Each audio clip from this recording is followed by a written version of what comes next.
Hey, it's Cashflow Mike, and today I want to talk about something that a lot of accountants, bookkeepers, fractional CFO people trying to get into this work, this advisory services work, come to me for, and it's how to start offering advisory services, even if I've only done compliance work in the past. Let's be honest, right? So compliance work isn't what it used to be. Software is getting faster, AI is taking over all the basics, and if all you're doing is producing reports and reconciling books, guess what?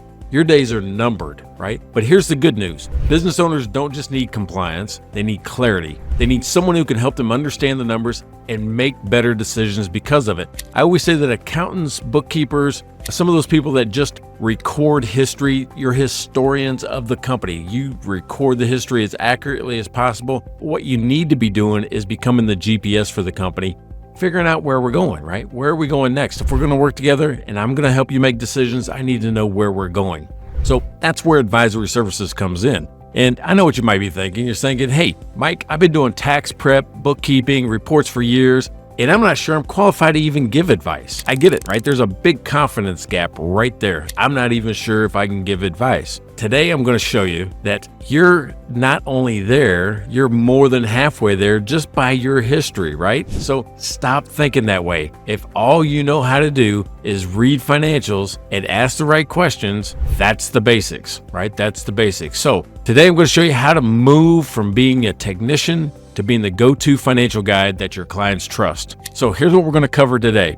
One, what is this advisory services? What does advisory actually mean? And guess what it doesn't. We're going to talk about what it doesn't mean. And where do I start, even with my current clients? And how am I going to price it and package my services? And what's a simple little framework that I can use to stay consistent? So let's jump in. What advisory services actually are. Let's clear this up first, right? Advisory isn't about pretending to be a CFO or offering legal advice. Advisory means that you're being the bridge between your client's numbers and their next move. It's not just delivering reports, it's helping them understand what those reports mean. And even if you've ever helped a client figure out why they're low on cash, even though they're profitable, why they can afford to hire somebody or can't, how to price their services better, then guess what? If you've ever helped somebody answer any of those questions, then you've already done advisory. You're not just a bookkeeper, you're a translator. You're like Rosetta Stone for a business. You're going to take financial data and turn it into action. And you don't need to have an MBA to start. You just need to have a repeatable way to ask better questions and guide better decisions. So that leads me right to there, right? Where do you start? So let's just say that you're ready to step into this advisory role. But where do you begin?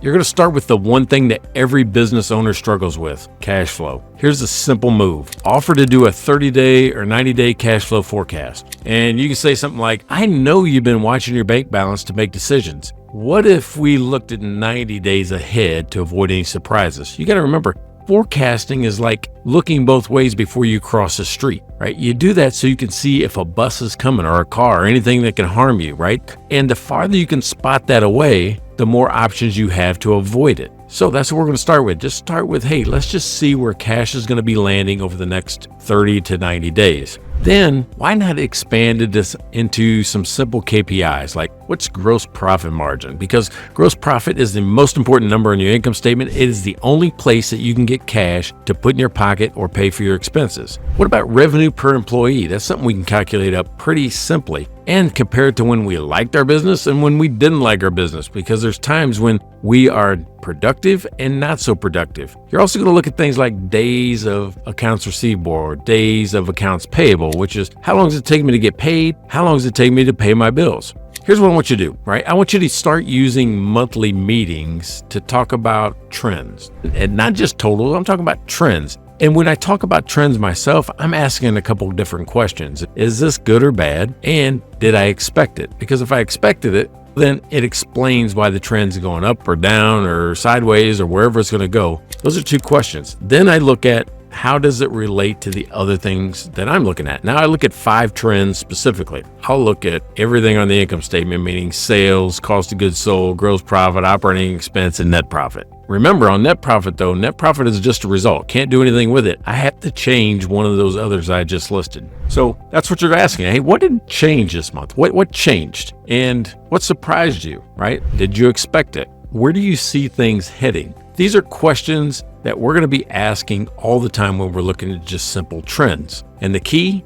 you have to keep it simple. You have to keep it relevant, and you have to speak their language. That's the key. Stop using words like solvency and leverage and liquidity. Nobody knows what it means. So stop using them. Talk the language your business owners talk when they're out with their friends, when they're on their back deck. You want to talk their language. So when we talk about what we do, how do we price and package this? I just want you to start simple. In my course, Pathfinder, the certification course, I've got a little bit more in depth how to break this up into tasks and how to package those tasks. But I'm going to walk you through something simple today that you can get started even without my course. So just start with 3 tiers, right? Just start with 3 tiers. And first is just a check-in tier. We're going to get together once a month or once a quarter. It doesn't matter which one you want to do. Once a month, once a quarter, we're going to call it a check-in. It's just a basic review of our trends and those KPIs I just looked at. This is great for solopreneurs, right? They don't need the big in-depth charts and graphs and reports. They just need a little bit of information about how things are going. Then I want you to create the strategy tier. You got the check-in tier, then you got the strategy tier. This could be as many as 2 times a month or once a month, right? Twice a month or once a month. You see what we're doing on our tiers? We're just changing the frequency that we get together. If you have 2 meetings a month, then we start introducing things like cash flow forecasting, looking at how cash moves in and out and making sure that the timing between the two balances and we're not always struggling, waiting for money to come in before we can do something else. Then we also want to track more performance items. How are we progressing? How is inventory moving through the system? How many customers are coming in? How are we rating our employees if we have any? So that's 2. So you got check in, you got strategy. The last one is like a partnership tier. This is when you become part of their team. You're almost like hired hand for them. This is a weekly or on-demand type of position. It's a deeper financial guidance, scenario planning. You're going to be coordinating with other advisors or people on their team. You're really part of this company, even if it's just in micro doses, right? The thing that you want to do though is stop billing for hours, right? Don't bill for those hours. Just go to a flat fee retainer based on one of those 3 prices, right? Hourly tells them to watch the clock. Retainers tells them you're in there together. The subscription-based model. We're in it together. I'm here to do what we need to do for this company. And here's how you're going to base your price. First of all, on access. How often are you getting together? Just so I said, we outline it quarterly, monthly, bi-weekly, weekly, on demand, however you want to do that. Then the speed. How quickly do you want a response, right? Is it if you email me or call me, are we meeting next week, or are you wanting to meet this afternoon? That differs how much we're going to charge on that retainer. So that's the types of things that you can explain to your client about. Not only do you get me, you get my full attention. As soon as I see you pop up, you're like a starred favorite contact. I'm responding to you. I'm dropping everything and responding to you. Then insight, right? How strategic is your advice? How deep do you want to go? I've got 8 different techniques in the Clear Path to Cash. How deep do you want me to go to be able to solve your problems? Are we talking about everything from starting the company to ending the company, or are we just trying to solve one specific problem? And how deep do you want me to go with my type of advice? So here's the secret sauce. Don't wing it, right? Don't wing it. You're going to need a framework, and I've got a spreadsheet that helps you put together a pricing package that helps you make sure that you don't overcommit yourself as well. You need this framework that's going to be consistent, repeatable, and professional, and that's why I use my Clear Path to Cash system, because that's what it is. It is something I can use with every client. I can put it together. I don't need a large staff to be able to keep up with my clients because I have that type of system. So I want you to build your conversations around 4 core areas, right? 4 core conversations. Let's just say it that way. 4 core conversations. One is cash flow. How are we managing inflows and outflows, right? So that's one of the conversations we're going to have. The second is profitability, and they're different, right? Profitability is about business viability. If we sell this much and spend this much, we'll have this much left over, and how we price our goods and what we're buying. So profitability is different than cash flow, even though it provides the cash flow. The next is efficiency. Where is it getting stuck, right? This is about timing. This is about how long does it take for cash to move through our company, right? So that's efficiency. Where's cash getting stuck? The last one is, so we got cash flow, profitability, efficiency, and then forecasting. This is about looking into the future. What's coming next? Those are the 4 conversations that we want to have with our clients, is along those lines, keeping it simple, right? And this will get a client into a rhythm. They'll start to understand how you think, how you flow, how you question them, what tools you have available to yourself. They get into rhythm with you. Then at least meet monthly. Try to. I know I said quarterly early, but quarterly is a long time. They can make some big mistakes and dig some big holes in 3 months without a little bit of oversight. So try to meet monthly if you can. You're going to review their KPIs, all these things we just talked about, and ask forward-looking questions, right? How do you see this happening in the future? What do you think is going to happen next? Try to get them to think about the future and the way they make decisions today. And don't be afraid to adjust the plan. Just because you put it in paper, just because you told your employees, just because you told your customers, if something's not working, don't be married to it. Be confident that adjusting the plan is going to work. Otherwise, you're just going to wait for a bigger problem to occur.